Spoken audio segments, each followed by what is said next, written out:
The silence in the auction hall was deafening as lot number 47 lay motionless in the center ring. The German shepherd's once proud coat was dulled with scars, his powerful frame reduced to skin and bone, while well-dressed bidders turned away in disgust. "What's the point?" a woman in pearls muttered, her voice dripping with disdain. "That dog's finished." Laughter rippled through the crowd like a cruel wave, growing louder as the auctioneer's desperate pleas fell on deaf ears. But then a chair scraped against the wooden floor, cutting through the mockery like a knife. From the back of the room, a young man in faded jeans stood up, his calloused hands steady despite every eye turning toward him. The crowd's laughter died instantly, replaced by an uncomfortable silence that seemed to stretch forever. "I'll take him," James Morrison said quietly, his voice carrying the weight of someone who understood rejection. For the first time in months, the broken dog lifted his head. Leave a like and share your thoughts in the comments along with the city you're watching from now. Let's continue with the story. The morning sun cast long shadows across the weathered farmhouse as James "Jimmy" Morrison loaded his newly purchased companion into the back of his rusted pickup truck. At 24, Jimmy carried himself with the quiet confidence of someone who had seen too much, too young. His hands, scarred from both carpentry work and military service, moved gently as he secured the transport crate. The German shepherd inside remained motionless, amber eyes watching every movement with the wariness of a creature that had learned not to trust. Jimmy's modest inheritance sat on 15 acres of Kentucky farmland, a gift from his late grandmother who had raised him after the state gave up trying to place him in permanent homes. The white clapboard house needed paint, the barn roof leaked, and the monthly bills stretched his carpenter's wages thin.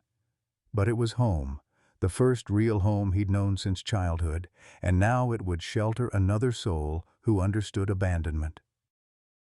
The drive through Millbrook's main street drew curious stares. Population 3,200, the town knew everyone's business, and Jimmy Morrison buying a dangerous dog would be coffee shop gossip by noon. Veterans made up nearly 10% of the population here, and most folks respected military service, but Jimmy kept to himself.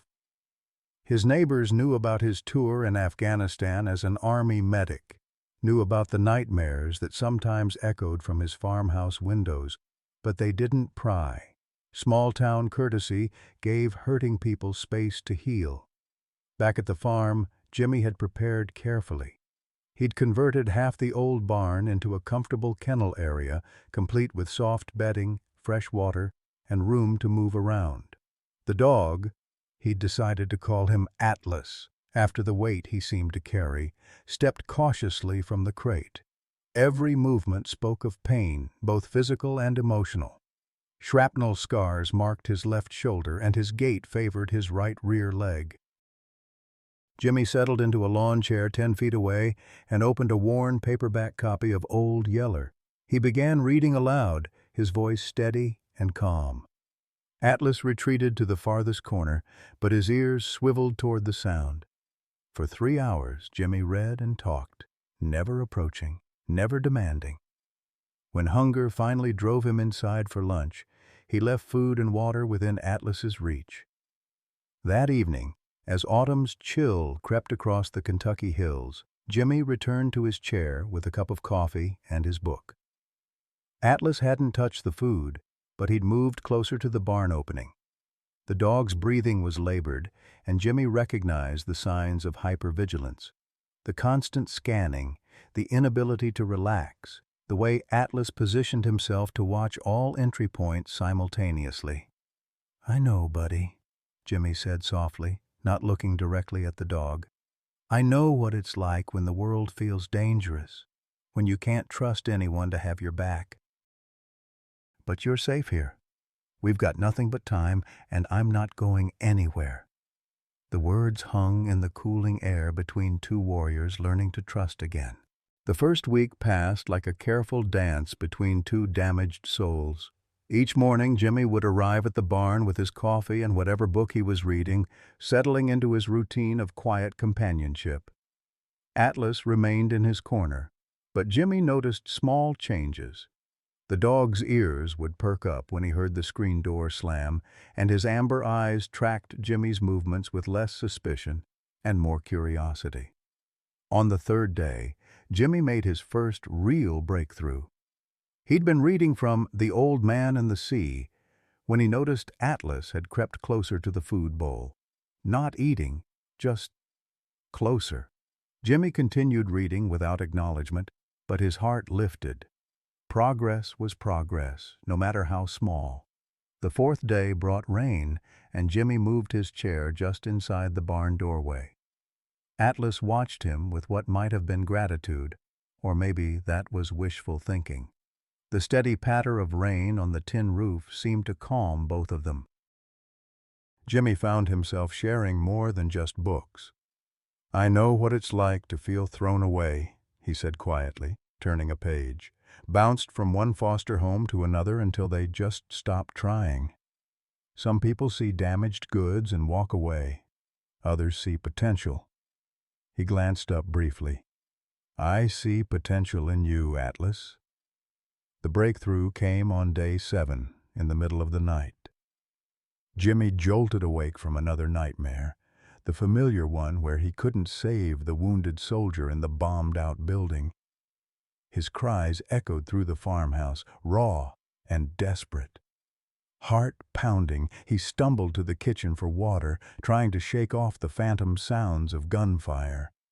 A soft whine from the barn made him freeze. Through the window he could see Atlas standing at the barn entrance, looking toward the house. Without thinking, Jimmy stepped onto the back porch. Atlas took 3 tentative steps forward, then stopped. They stood there in the moonlight, 2 creatures recognizing shared pain. "Can't sleep either, huh?" Jimmy whispered. Atlas took another step forward, then another. When he was close enough to touch, he gently placed his massive head against Jimmy's trembling hand. The contact sent an electric shock of connection through both of them. Jimmy felt tears he'd been holding back for months finally fall, and Atlas pressed closer, offering the comfort that only one wounded soul could give another. Word of Jimmy's rescue dog spread quickly through Millbrook. Mrs. Helen Crawford, his 72-year-old neighbor, made it her business to know everyone else's business. She'd been watching the proceedings through her kitchen window with growing concern. "That boy's got himself a dangerous animal," she told her bridge club on Wednesday afternoon. "Military dog, all scarred up. What if it snaps?" The rumors grew in the telling. By Friday, Atlas had transformed from a retired military dog to a vicious attack animal in the coffee shop gossip circuit. Some folks worried about property values. Others questioned Jimmy's judgment. But not everyone was quick to condemn. Deputy Rick Collins stopped by Saturday morning, ostensibly for a welfare check. A Vietnam veteran himself, Rick understood both the healing power of animals and the unfair suspicion that often followed returning soldiers. "Mind if I take a look?" Rick asked, nodding toward the barn. Jimmy led him over, Atlas now comfortable enough to emerge from his corner when Jimmy approached. The dog remained alert but calm, allowing Rick to observe from a respectful distance. "He's no attack dog," Rick said definitively. "Look at his body language. Cautious, yes. Traumatized, absolutely, but aggressive. Not a chance. That dog's been hurt, not trained to hurt others." The real test came when Dr.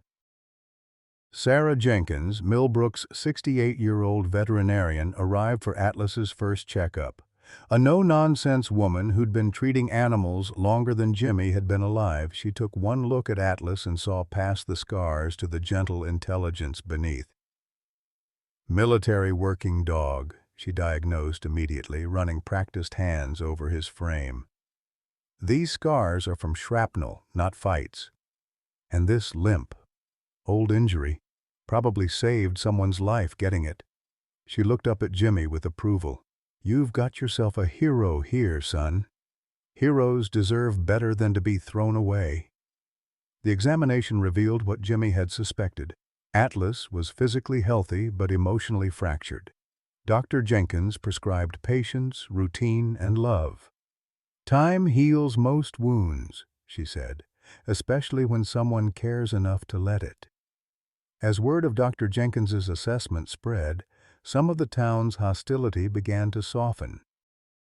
Veterans, in particular, started stopping by to check on Jimmy and Atlas. They understood the invisible wounds that followed soldiers home. By the end of the second week, Atlas was eating regularly and allowing Jimmy to brush his coat. The simple routine of care was healing both of them. But Jimmy sensed their peaceful existence was about to be challenged. Sometimes, late at night, he caught Atlas staring down the long driveway as if expecting someone. The dog's instincts proved prophetic. Change was coming to their quiet corner of Kentucky, and it would test everything they'd built together. The black SUV appeared on Jimmy's gravel driveway like a storm cloud on a clear day. Atlas sensed the danger first, his body going rigid as the vehicle's engine rumbled closer to the farmhouse. Jimmy looked up from the porch where he'd been repairing a broken chair rail, and his stomach dropped. The military bearing of the man stepping out of the SUV was unmistakable. Pressed khakis, polished boots, and the kind of posture that never fully leaves a career soldier. Colonel William Bill Hartwell stood 6 feet tall with steel-gray hair and eyes that could cut glass. At 62, he carried himself with the authority of someone accustomed to absolute obedience. His weathered face bore the lines of a man who'd seen too much and forgiven too little. As he approached the porch, his gaze fixed on Atlas, who had instinctively moved closer to Jimmy's side. "Son, you've got something that belongs to me," Hartwell said without preamble, his voice carrying the commanding tone of 3 decades in military service. "That dog was stolen from my facility." Jimmy set down his hammer and stood slowly, recognizing the type of man he was dealing with. "I bought him fair and square at the auction house. Got the papers to prove it." Hartwell's laugh was cold and humorless. "Papers can be forged, boy. That animal is military property, improperly disposed of. I run Elite Canine Academy, and that dog was under my care for rehabilitation." He pulled out a manila folder thick with official-looking documents. "K9 designation Atlas 447, discharged for behavioral issues. I was in the process of proper disposal when he disappeared." The word disposal hit Jimmy like a physical blow. He looked down at Atlas, who was now pressed against his legs, trembling slightly. The dog's reaction told Jimmy everything he needed to know about Hartwell's definition of rehabilitation. "He's not going anywhere," Jimmy said firmly, though his voice betrayed a slight tremor. "That dog's been through enough. He deserves better than whatever you call disposal." Hartwell stepped closer, his eyes narrowing as he studied Jimmy's face. Something flickered in his expression, recognition, perhaps, or memory. But it passed quickly. "You don't understand what you're dealing with, son. That animal is defective, broken. He'll turn on you eventually. They always do when the training fails." Atlas whined softly, and Jimmy felt the dog's muscles tense beneath his fur. Whatever memories Hartwell triggered were clearly painful ones. Jimmy knelt and placed a protective hand on Atlas's head, feeling the dog lean into his touch. "The only thing broken here is your understanding of what these animals need," Jimmy said, rising to face Hartwell again. "He doesn't need rehabilitation. He needs compassion." Hartwell's face hardened. "Compassion doesn't win wars, boy. Discipline does. Order does." That dog failed his final evaluation, froze up during a critical exercise, put his unit at risk. In my book, that makes him worthless. In my book, that makes him traumatized, Jimmy shot back, his own military experience lending weight to his words. "You ever think maybe he'd seen enough combat? Maybe he'd given enough?" For a moment, Something vulnerable flashed across Hartwell's features. Grief, perhaps, or regret. But it vanished as quickly as it appeared, replaced by rigid determination. I lost my son in Afghanistan, Mr. Morrison. David was 22 years old, killed because a K-9 unit failed to detect an IED properly. Good soldiers died because these animals weren't trained hard enough, weren't disciplined enough. The revelation hung heavy in the air between them. Jimmy felt a wave of understanding mixed with sympathy, but it didn't change his resolve. "I'm sorry for your loss, sir, but taking it out on Atlas won't bring your son back." Hartwell's jaw tightened. "That dog is coming with me one way or another. I'll give you $2,000, more than you paid at that auction. Consider it a generous offer." Jimmy's financial situation flashed through his mind.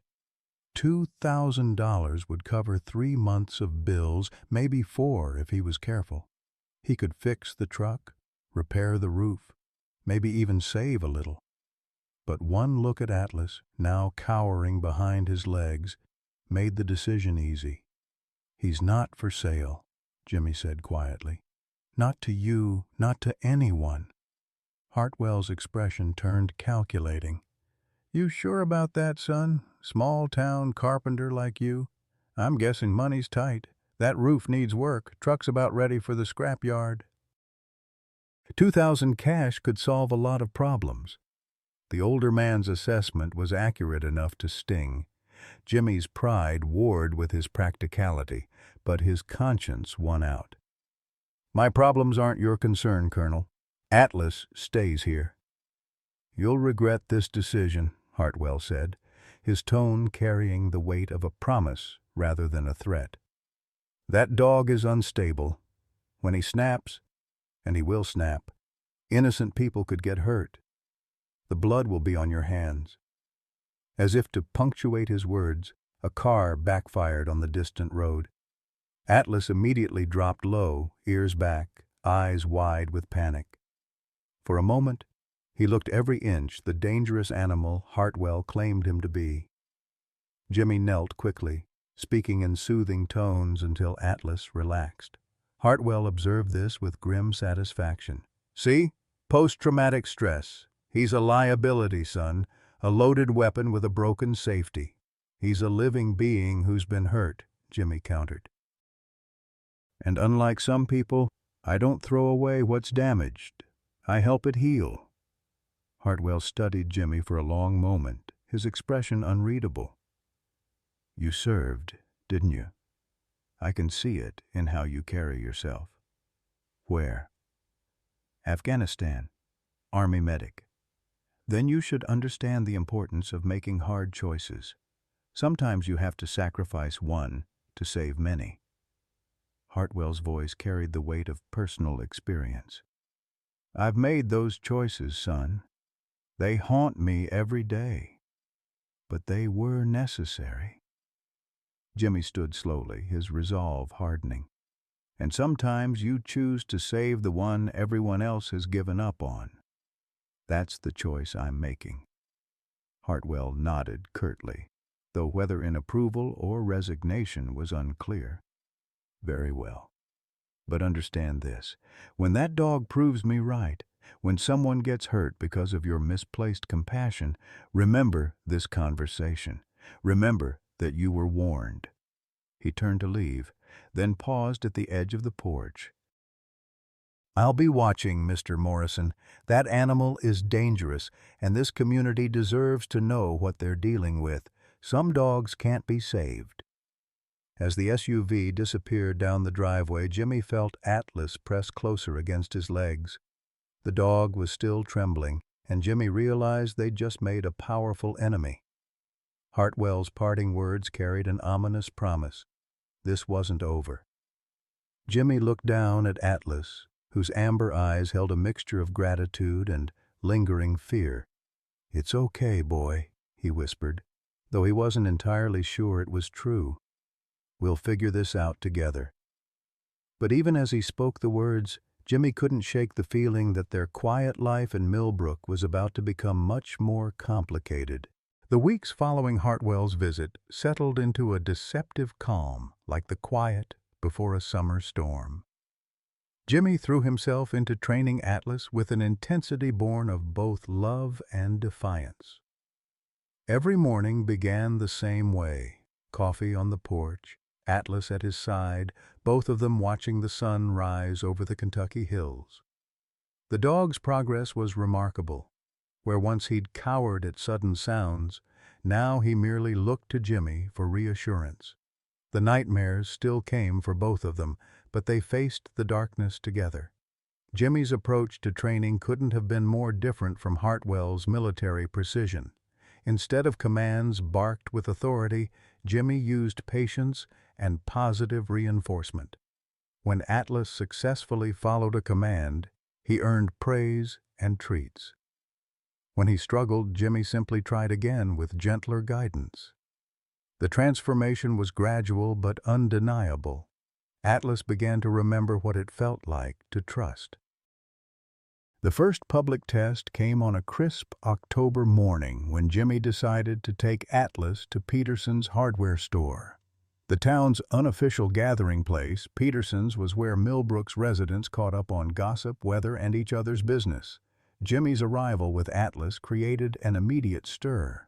Conversation stopped mid-sentence as all eyes turned to the pair. Frank Peterson, the 78-year-old owner, had been skeptical of the stories circulating about Jimmy's dangerous dog. But watching Atlas calmly walk at Jimmy's side, responding to quiet voice commands, Frank's weathered face softened. "That's a fine-looking animal you got there, son," he said, extending a careful hand for Atlas to sniff.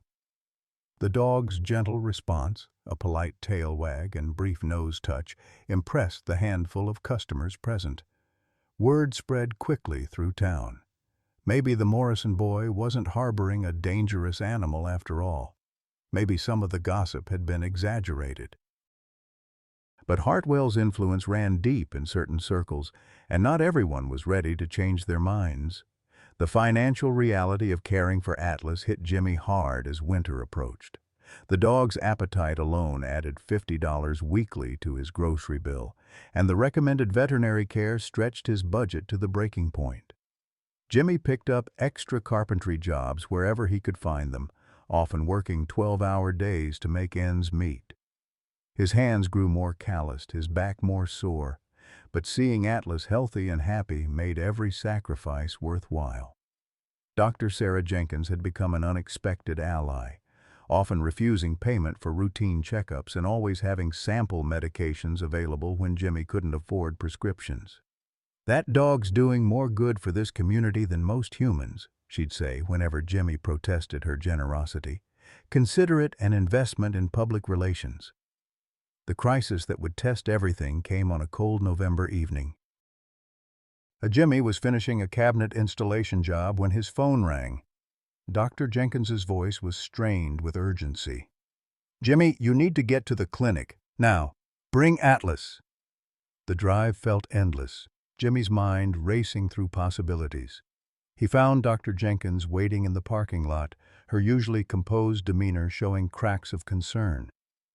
Atlas seemed to sense the gravity of the situation, pressing close to Jimmy's side as they entered the clinic. "His heart," Dr. Jenkins said without preamble, leading them to an examination room. "I've been monitoring that murmur we discussed, and it's gotten significantly worse. He needs surgery, Jimmy. Without it, he might not see Christmas." The words hit Jimmy like a physical blow. He sank into a chair, Atlas immediately positioning himself between Jimmy's knees, offering comfort in the way he'd learned from their nightly ritual. "Doctor." Jenkins continued with the clinical details. A specialist in Louisville, a complex procedure, extensive post-operative care. The timeline was critical. Surgery within the month or the condition would become inoperable. "How much?" Jimmy asked, though he dreaded the answer. $12,000, Dr. Jenkins said gently. "I know it's a lot, but I don't have $12,000, Jimmy interrupted, his voice barely above a whisper. "I've got maybe $800 in savings." The silence stretched between them, filled only by Atlas's steady breathing and the distant hum of clinic equipment. Dr. Jenkins placed a gentle hand on Jimmy's shoulder. There might be options, payment plans, fundraising, grants for veterans, but Jimmy was already calculating. Even with the most generous payment plan, the monthly cost would be impossible on his income. He looked down at Atlas, who gazed back with complete trust and devotion. The dog had no idea his life hung in the balance of dollars and cents. News of Atlas's condition spread through Millbrook's veteran community like wildfire. Men who'd served in Korea, Vietnam, Iraq, and Afghanistan understood the bond between a soldier and his companion. They'd seen firsthand how animals could heal wounds that medicine couldn't touch. An informal network mobilized with military efficiency. The first fundraiser was modest, a bake sale organized by the VFW Ladies Auxiliary that raised $300. Then Frank Peterson installed a donation jar by his register, and the Millbrook Diner added a special to their menu, with proceeds going to Atlas's surgery fund. The local newspaper ran a feature story, complete with photos of Jimmy and Atlas, titled "A Hero's Best Friend Needs Help." The response surprised everyone. Checks arrived from neighboring towns, some as small as $5 from children who'd heard the story, others for hundreds from strangers moved by the bond between man and dog. The fund grew slowly but steadily, $800, $1,500, $3,000. But even as hope grew, so did opposition. Hartwell's influence among certain community members manifested in subtle but persistent ways. Anonymous complaints were filed with animal control about unsafe conditions and inadequate restraint. Each investigation found nothing wrong, but the harassment was wearing. Jimmy's employer began receiving calls questioning his reliability, his judgment, his fitness for jobs involving families with children. The pressure intensified when Hartwell himself began appearing at community fundraising events, not to disrupt but to observe, to remind people of his warnings about Atlas's unpredictability. His presence cast a shadow over what should have been celebrations of community support. "That man's playing psychological warfare," Dr. Jenkins observed after Hartwell appeared at the church pancake breakfast fundraiser. "He's trying to undermine confidence without directly opposing the effort." She was right. Hartwell's strategy was insidious. He never directly criticized the fundraising, never repeated his earlier threats. Instead, he simply reminded people of Atlas's military background, his episodes, the potential for something to go wrong. Fear, he understood, was more powerful than facts. The most devastating blow came from an unexpected source. Jimmy received a certified letter on a gray December morning, the return address showing the law offices of Blackburn, Hayes Associates in Louisville. His hands trembled as he read the legal language, but the meaning was clear. Hartwell was suing for possession of Atlas, claiming the dog was stolen military property sold without proper authorization. The lawsuit was professionally crafted, backed by documents that appeared official and compelling. Hartwell's lawyer painted Jimmy as a well-meaning but naive young man who'd unknowingly purchased stolen property. The legal fees alone would bankrupt Jimmy, and he couldn't afford to fight a case that might drag on for years. That evening, Jimmy sat on his porch despite the cold, Atlas pressed against his legs for warmth. The dog seemed to sense his human's distress, occasionally nuzzling Jimmy's hand with gentle persistence. The surgical fund had reached $6,000, halfway to their goal, but the lawsuit threatened to make it all meaningless. "I don't know what to do, boy," Jimmy whispered into Atlas's fur. "I can't fight him in court, can't afford lawyers and legal fees." Maybe he's right. Maybe I'm being selfish keeping you when someone with more resources could. Atlas whined softly and pressed closer, as if understanding the words that threatened their bond. The dog's unwavering loyalty broke something loose in Jimmy's chest, and tears he'd been holding back for weeks finally fell. They sat together in the darkness, two souls facing an uncertain future. The breakthrough came from an unexpected ally.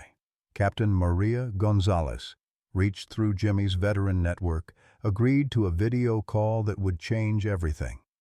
Her testimony about Atlas's service record, her first-hand account of his heroism and subsequent trauma, provided the missing pieces of the puzzle.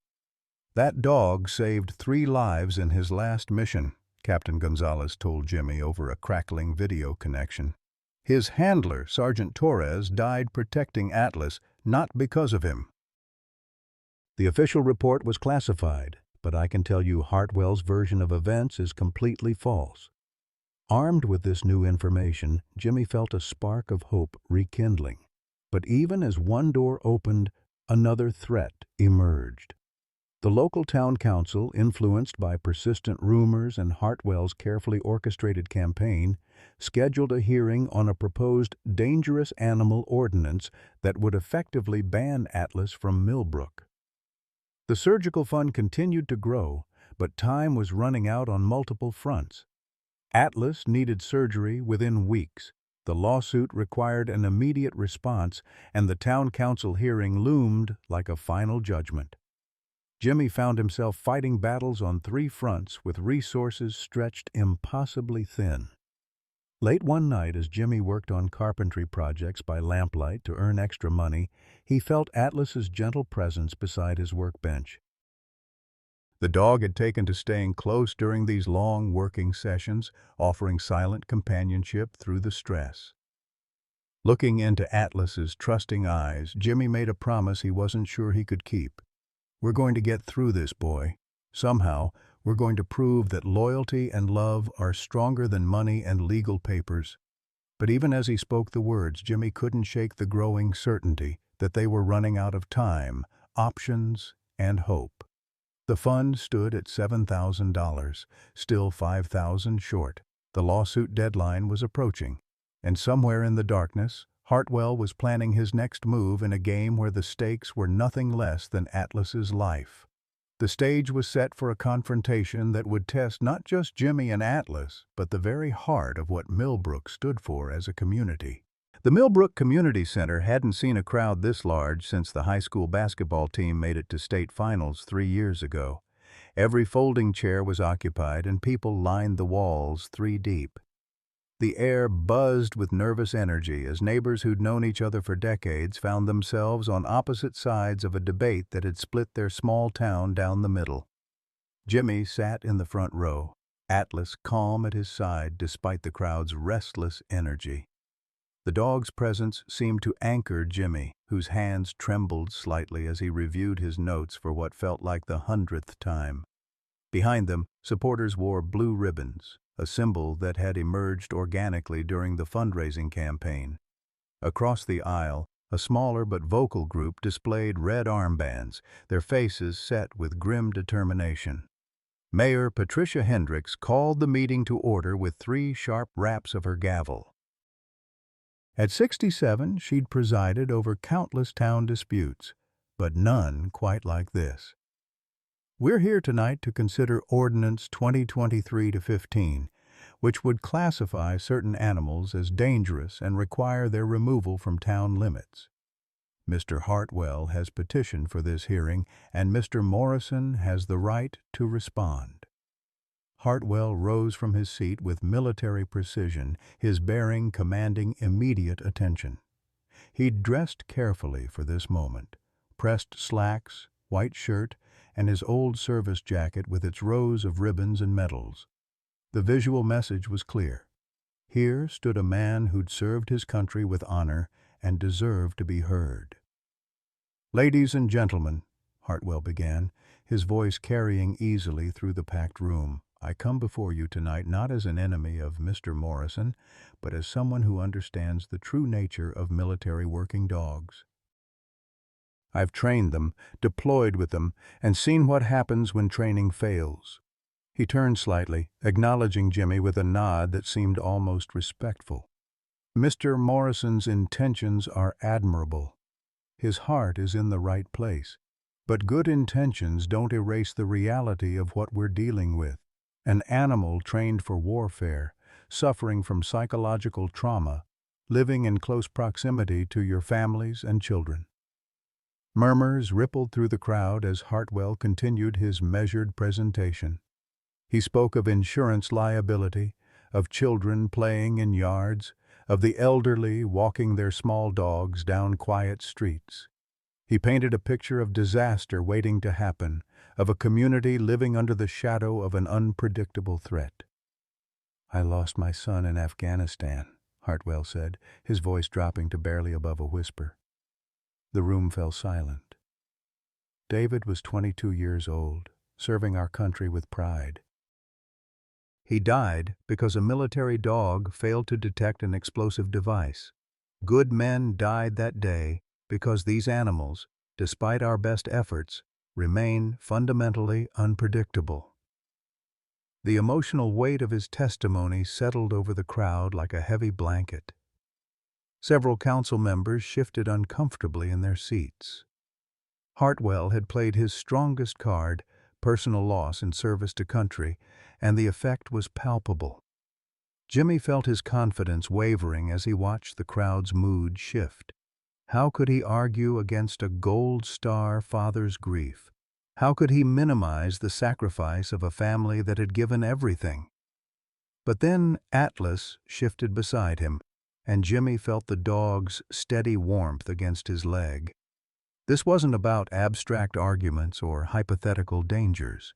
This was about a living being who'd already suffered enough, who deserved better than to be condemned by fear and misunderstanding. When Jimmy's turn came to speak, he stood slowly, feeling every eye in the room upon him. His prepared remarks suddenly seemed inadequate, too rehearsed for the raw emotion Hartwell had unleashed.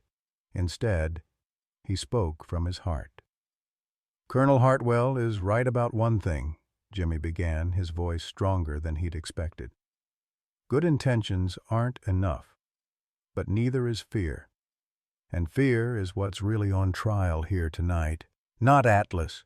He gestured toward the dog, who remained calmly seated despite the crowd's energy. "You've all seen him around town, at Peterson's Hardware, walking down Main Street, at the fundraising events. How many of you have actually seen him behave aggressively? How many of you have witnessed the dangerous behavior we're supposed to be protecting against?" The silence that followed was telling. For all the speculation and worry, none of the assembled residents could point to a single incident of aggressive behavior. "Atlas isn't just a former military dog," Jimmy continued, gaining momentum. "He's a veteran, just like Colonel Hartwell, just like me, just like 20% of the men in this room. He served his country, he was wounded in service to his country, and now he's come home to try to heal. Are we really going to punish him for having the same invisible wounds that so many of our human veterans carry?" Dr. Sarah Jenkins rose to speak on Atlas's behalf, her medical expertise lending weight to her testimony. She described his gentle nature during examinations, his clear intelligence, and his obvious bond with Jimmy. "This dog isn't dangerous," she concluded firmly. "He's traumatized. There's a difference, and as a community, we should understand that difference." The testimony continued for over an hour. Frank Peterson spoke about Atlas's calm behavior in his store. Deputy Collins testified about his observations during welfare checks. Several veterans shared their own experiences with service animals and the healing they provided, but Hartwell had prepared for this moment carefully. His next witness was Dr. Richard Hayes, a psychiatrist from Louisville who specialized in post-traumatic stress. Dr. Hayes spoke in clinical terms about the unpredictability of PTSD symptoms in both humans and animals. "While Mr. Morrison's dog may appear calm now," Dr. Hayes testified, "trauma responses can be triggered without warning. A sudden noise, an unexpected movement, a specific scent, any of these could cause an extreme reaction. In humans, we see this manifest as anxiety attacks or dissociation. In a trained attack animal, the results could be catastrophic." The expert testimony swayed several undecided council members.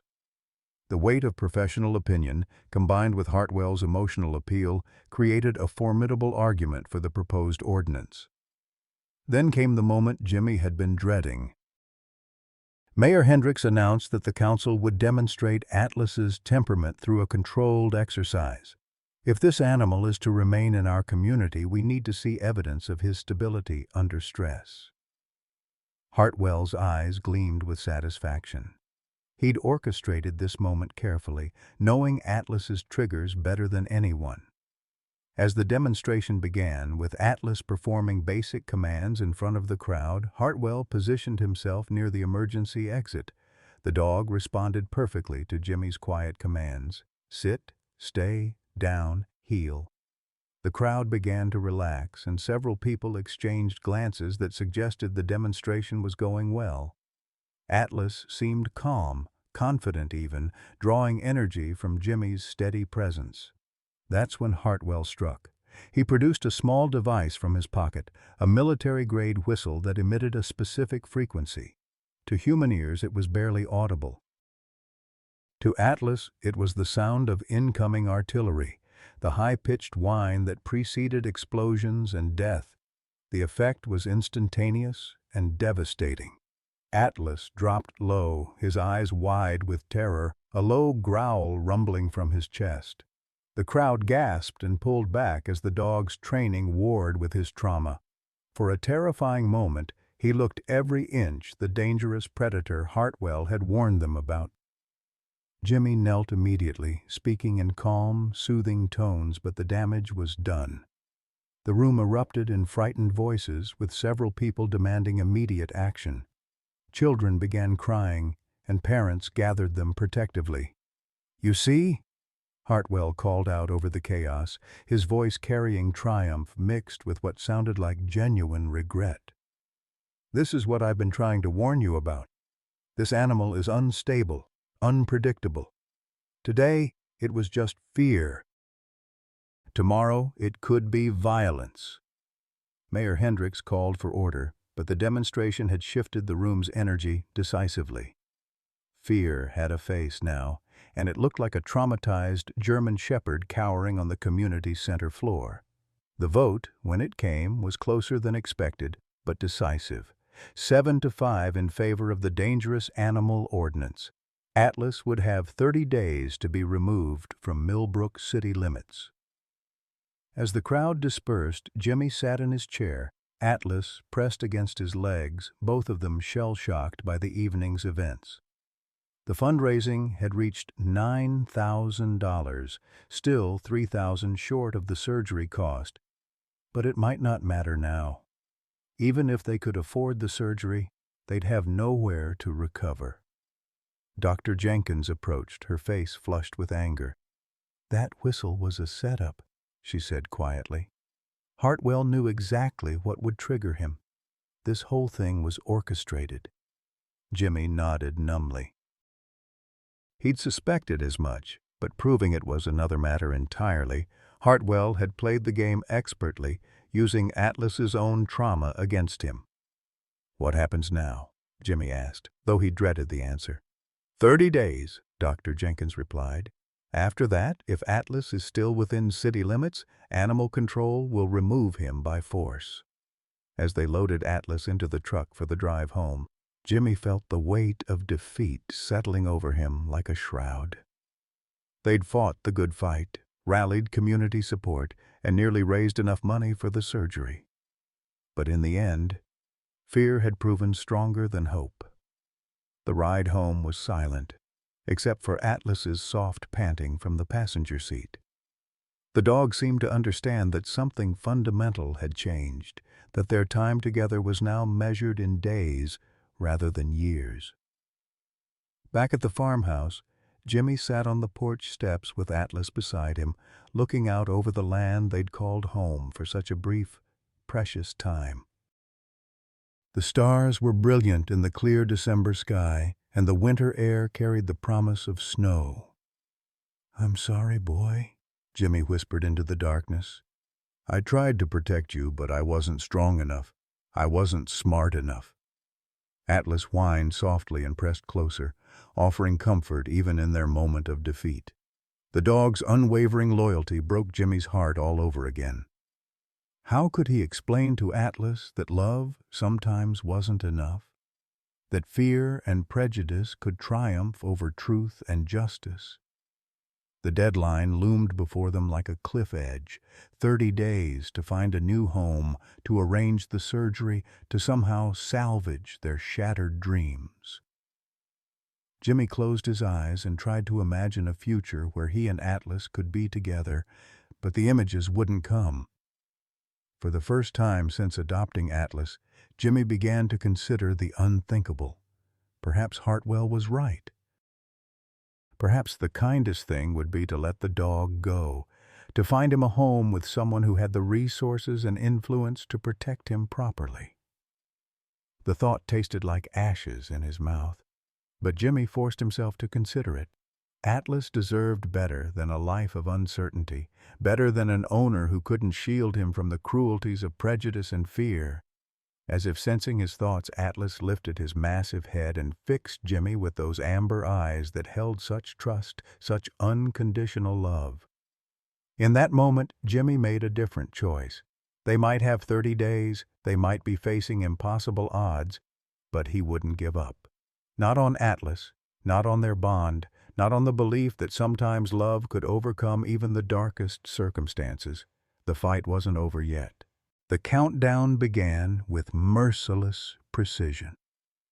29 days. 28. Each morning Jimmy woke to the sound of Atlas's breathing beside his bed and felt the weight of time slipping away like sand through his fingers. The dog had taken to sleeping closer since the town meeting, as if sensing that their world was about to change forever. The legal papers arrived on day 26, delivered by a process server who looked genuinely apologetic. Hartwell's lawsuit was proceeding with ruthless efficiency, and Jimmy had 14 days to respond with legal representation he couldn't afford. The cheapest lawyer in Louisville wanted a $5,000 retainer just to review the case, money that might as well have been $5 million for all the chance Jimmy had of raising it. Dr. Jenkins had been making increasingly desperate calls to specialists, trying to find someone willing to perform Atlas's surgery for less than the quoted $12,000. The fundraising had stalled at $9,200 after the town meeting, as supporters began to question whether their donations would matter if Atlas was banned from Millbrook anyway. "Maybe it's time to consider other options," Dr. Jenkins said gently during Atlas's latest checkup. She'd been monitoring his condition closely, and the news wasn't encouraging. "His heart rate is becoming more irregular. We're approaching the point where surgery may not be viable." Jimmy sat in the examination room watching Atlas pant heavily after the minimal exertion of walking from the truck. The dog's decline was visible now. His once powerful frame had lost muscle mass, and his breathing was labored even at rest. The cruel irony wasn't lost on Jimmy. They were so close to affording the surgery, but running out of time in every other way. The breaking point came on day 21, when Jimmy returned from a carpentry job to find Atlas collapsed in the barn. For 20 terrifying minutes, the dog lay motionless while Jimmy knelt beside him, feeling for a pulse and whispering desperate prayers. When Atlas finally opened his eyes, the relief was overwhelming, but the message was clear. Time was running out faster than anyone had anticipated. That night, Jimmy made the phone call he'd been dreading. Hartwell answered on the second ring, his voice crisp and professional despite the late hour. "I want to discuss terms," Jimmy said, each word feeling like gravel in his throat. "I'm listening," Hartwell replied, and Jimmy could hear the satisfaction in the older man's voice. "The surgery, you said you'd pay for it if I signed him over." $15,000, Hartwell confirmed. "More than enough to cover the procedure and recovery, full veterinary care for the rest of his natural life." Jimmy closed his eyes, feeling Atlas's warm weight against his legs. The dog was listening to every word, those intelligent amber eyes tracking Jimmy's expressions.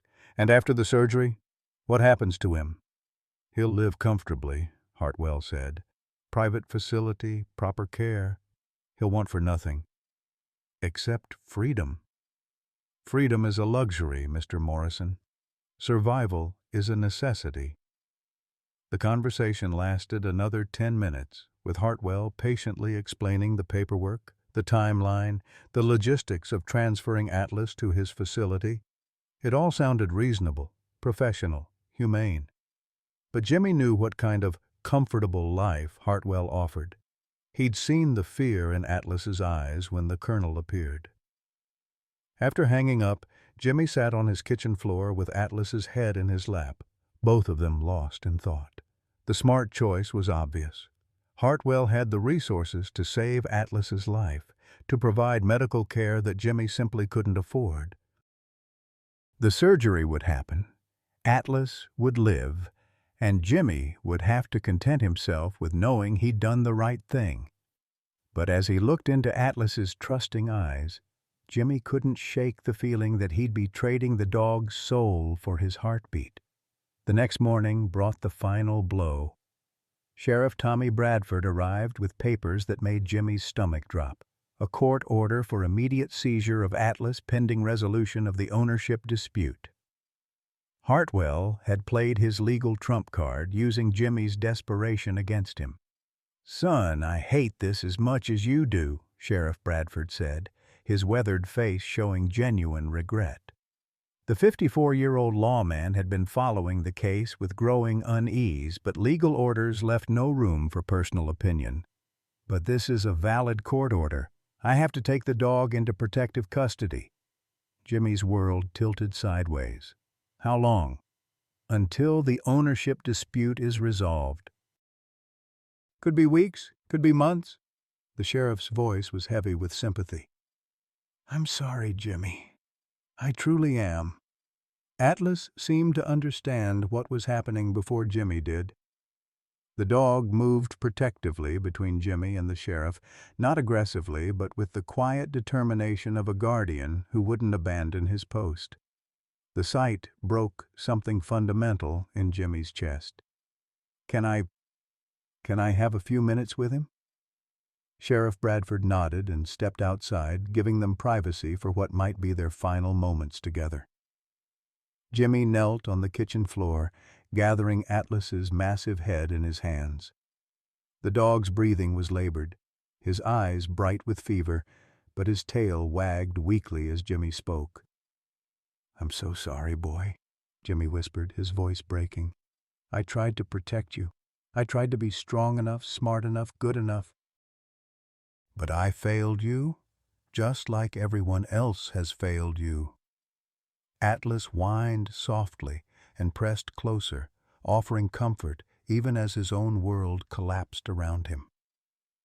The dog's unwavering loyalty in the face of abandonment was almost unbearable. When Sheriff Bradford returned, Jimmy was barely holding himself together. Atlas went quietly, his training and trust in Jimmy preventing any resistance that might make the situation worse. The sight of the dog being loaded into the animal control vehicle was seared into Jimmy's memory forever. Atlas looking back through the wire mesh, confusion and acceptance warring in his amber eyes. The farmhouse felt like a tomb after they left.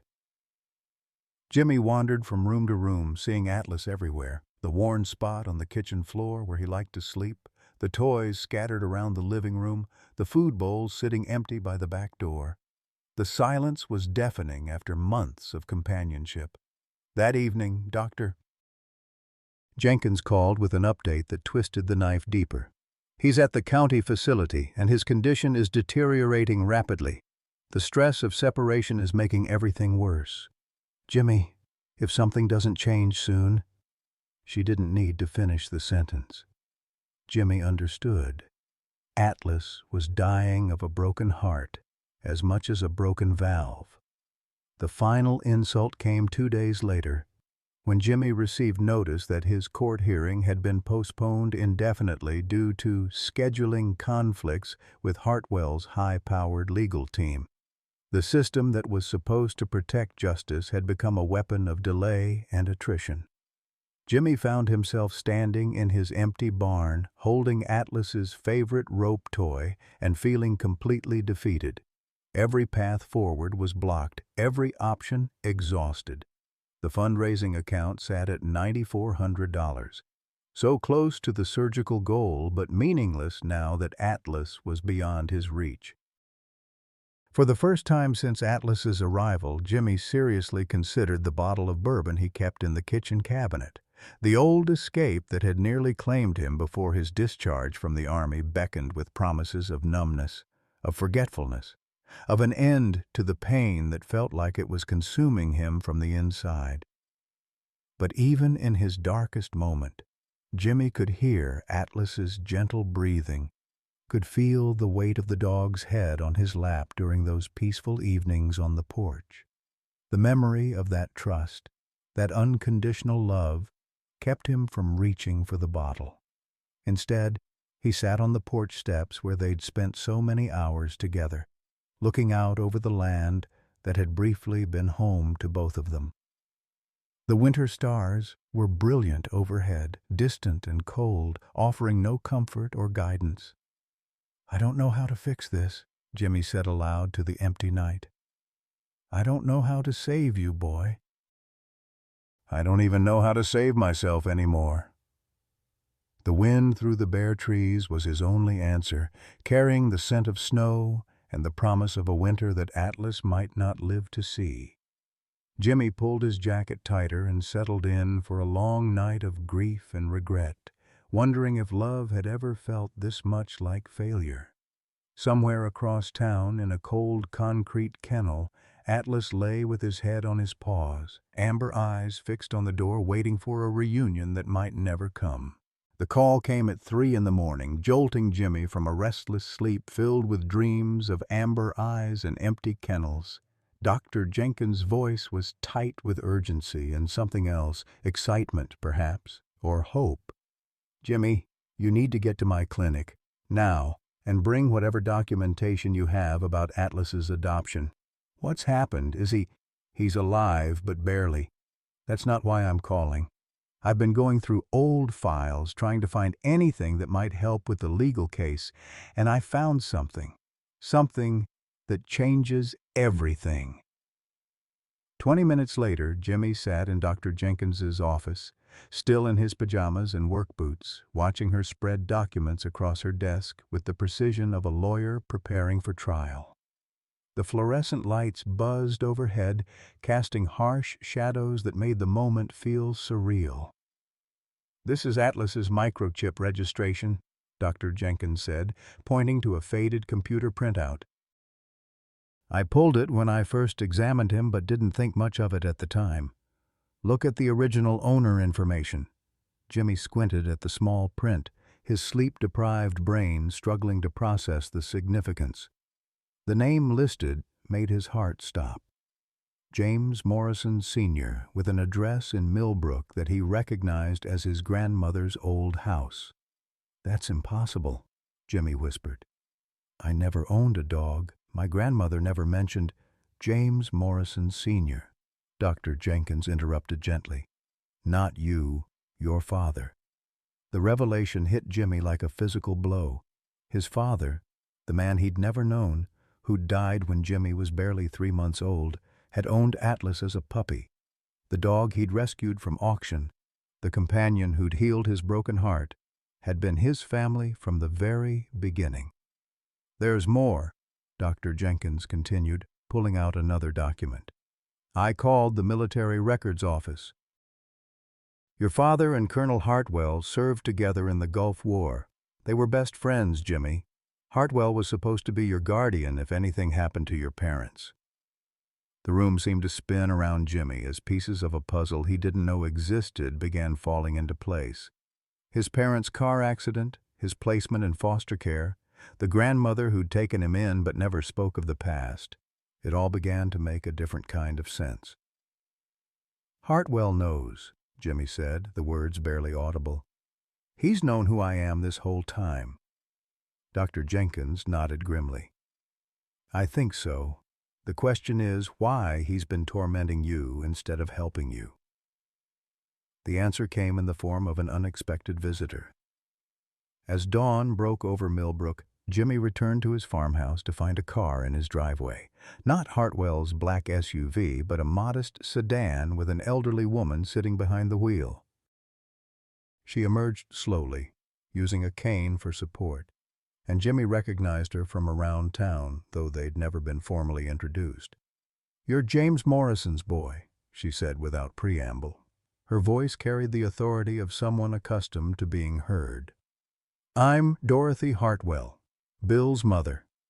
At 85, Dorothy Hartwell retained the sharp intelligence that had made her a formidable high school principal for 40 years before retirement. Her eyes, the same steel gray as her son's, missed nothing as they studied Jimmy's face. "You look just like your father," she continued. "Same stubborn chin, same gentle eyes. Jimmy Morrison was the finest young man I ever knew, and my son loved him like a brother." "Then why—" Jimmy began, but Dorothy held up a weathered hand. "Because my son is a broken man who's been carrying guilt and grief for 25 years. When your parents died, Bill was supposed to take you in. We had the paperwork ready, the nursery set up. But he'd just come back from the Gulf War, and he was different, haunted. He said he wasn't fit to raise a child, that you deserved better than what he could offer." The truth was more devastating than any lie could have been. Jimmy sank onto his porch steps, feeling the weight of decades of misunderstanding settling on his shoulders. Hartwell hadn't abandoned him out of cruelty. He'd given him up out of love, convinced that a broken soldier couldn't be a proper father. "Atlas was your father's dog," Dorothy continued, settling beside Jimmy on the steps with careful movements. "Bill helped train him as a puppy before your father shipped out to Somalia. When James died, Bill took Atlas and donated him to the military working dog program. He said it was what your father would have wanted, for his dog to serve and protect other soldiers. And now?" Dorothy's expression hardened. "Now my son is making the same mistake he made 25 years ago. He's trying to protect you by pushing you away, trying to save Atlas by taking him from the one person who truly loves him. Bill's convinced that everyone he cares about gets hurt." The pieces were falling into place with terrible clarity. Hartwell's obsession with Atlas wasn't about control or cruelty, it was about guilt. The dog represented everything he'd failed to protect: Jimmy's father, Jimmy himself, his own son David. By rescuing Atlas from what he saw as Jimmy's inadequate care, Hartwell was trying to atone for a lifetime of perceived failures. "There's something else you need to know," Dorothy said, pulling an envelope from her purse. "About David's death in Afghanistan." Jimmy's hands trembled as he opened the letter. Official military correspondence stamped and signed by a commanding officer. The contents rewrote everything Hartwell had told the town meeting about his son's death. David Hartwell hadn't died because of a K9 failure. He'd died trying to save a wounded military dog, Atlas, from an insurgent ambush. The young soldier had refused to leave the injured animal behind, making 3 trips under fire to carry Atlas and 2 wounded handlers to safety. David had taken shrapnel to the chest during the final rescue, dying in the helicopter on the way to the medical base. "Atlas tried to save my grandson," Dorothy said quietly. "Bill doesn't know this. The report was classified, and I only got a copy because David listed me as next of kin for certain communications. Bill thinks his son died because a dog failed to detect explosives. The truth is, David died because he had the same heart his father does. He couldn't leave anyone behind." The revelation shattered every assumption Jimmy had made about Hartwell's motivations. The colonel hadn't been trying to punish Atlas for some perceived failure. He'd been trying to protect the dog that his son had died saving, convinced that Jimmy wasn't strong enough or worthy enough to care for such a precious responsibility. "Why are you telling me this?" Jimmy asked. Dorothy's smile was sad but determined. "Because my son is dying, James. Early-stage dementia, though he doesn't know I know. He's got maybe 2 years before he won't remember any of this. Not David, not your father, not the guilt that's been eating him alive. Before he forgets everything, he needs to remember what family means." The final piece of the puzzle came from an unlikely source. As Dorothy prepared to leave, her phone rang with news that sent them both racing to the county animal shelter. Atlas had collapsed during the night, his condition critical. But more importantly, someone had broken into the facility's computer system and accessed Atlas's complete medical and service records. The hacker turned out to be Mary Chen, Dr. Jenkins's 17-year-old niece and a computer science prodigy who'd been following Atlas's story with the passion of someone who understood what it meant to be an outsider. What she'd discovered in the military database would change everything. "Look at these service records," Mary said, her laptop screen glowing in the fluorescent light of Dr. Jenkins' clinic. Atlas wasn't just any military working dog. He was part of an elite unit, the same unit that David Hartwell served with. They worked together for 8 months before the ambush. The records painted a picture of an extraordinary partnership. Atlas and David had completed 37 successful missions together, saving countless lives through their bomb detection work. The dog's final mission report, classified until Mary's unauthorized access, described Atlas's desperate attempts to warn the unit about the ambush and his injuries sustained while trying to protect David. But the most devastating revelation was in the incident report's final paragraph. Atlas had been scheduled for retirement due to PTSD symptoms when David volunteered to take him on one final mission. The young soldier had convinced his commanding officer that Atlas deserved to go out on a successful operation, not as a medical discharge. "David died trying to give Atlas a hero's ending," Dr. Jenkins said quietly. "And Atlas has been carrying survivor's guilt ever since." As if summoned by the weight of truth being revealed, Hartwell appeared in the clinic doorway. His face was haggard, his usually perfect posture bent with exhaustion and something that looked like defeat. He'd aged a decade in the weeks since the town meeting. "I know you're here about the dog," he said, his voice hoarse. "I came to make arrangements. He's dying and it's my fault. Everything that's happened is my fault." Dorothy rose from her chair with surprising grace for her age. "William Hartwell, sit down and listen to your mother for once in your stubborn life." What followed was a conversation 25 years overdue. Dorothy laid out the truth with the methodical precision of a woman who'd spent decades managing difficult situations. She told Hartwell about David's real mission, about the sacrifice he'd made for Atlas, about the guilt that had been eating at him over a failure that never happened. Hartwell's breakdown was complete and devastating. The strong soldier who'd commanded respect and fear crumbled into a broken man grieving not just his son, but the young man he'd failed to father, the dog he'd tried to save by destroying, and the family he'd convinced himself he didn't deserve. "I loved your father like my own son," Hartwell whispered to Jimmy through his tears. "When he died, I should have taken you in. I should have been the father he would have wanted for you. Instead, I ran. I've been running ever since." 6 months later, the morning sun streamed through the windows of the renovated farmhouse as Jimmy Morrison Hartwell adjusted his tie in the hallway mirror. The hyphenated name still felt strange, but it represented something precious. A family rebuilt from the ashes of decades of misunderstanding and grief. In the kitchen, Atlas lay peacefully on his favorite rug, his breathing steady and strong after the successful heart surgery that had saved his life. The scar on his chest was barely visible beneath his lustrous coat, and his amber eyes held the contentment of a dog who finally understood he was home forever. "Ready for this, boy?"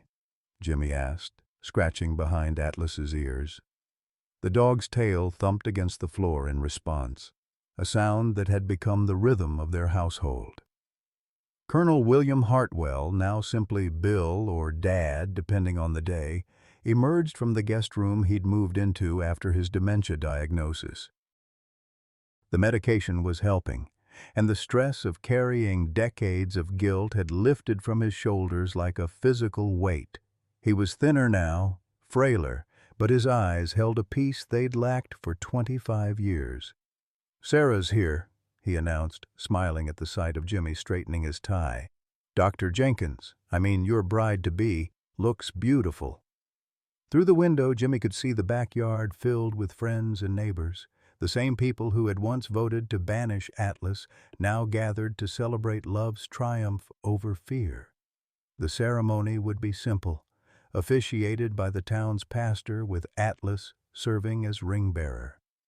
As Jimmy walked toward his future, Atlas beside him and his father figure at his side, he marveled at how completely their broken world had been rebuilt into something beautiful. Sometimes the most profound healing comes from the most unexpected places. Jimmy's story reminds us that family isn't always about blood. It's about the souls who choose to show up when life gets hard. In a world that often feels divided and harsh, we witnessed something beautiful, a community learning that fear is just love wearing a disguise and that second chances aren't just for the young. Atlas, broken and discarded, found his way home through the persistence of a young man who understood rejection. But more than that, 3 generations of men, Jimmy, Bill, and the memory of Jimmy's father, discovered that forgiveness can bridge any gap, heal any wound, and create family from the fragments of loss. Their story speaks to every one of us who has ever felt abandoned, misunderstood, or too damaged to deserve love. It whispers the truth we sometimes forget, that loyalty, patience, and unconditional love can transform even the most broken hearts into something whole again. In our golden years, when we worry about being forgotten or becoming burdens, Atlas and Jimmy's journey reminds us that our greatest contributions often come from our willingness to love without conditions, to see potential where others see problems, and to never give up on those who need us most. What broken relationship in your life deserves a second chance? Have you ever experienced the healing power of an unexpected friendship or family bond? Share your thoughts below. Your story might be exactly what someone else needs to hear today.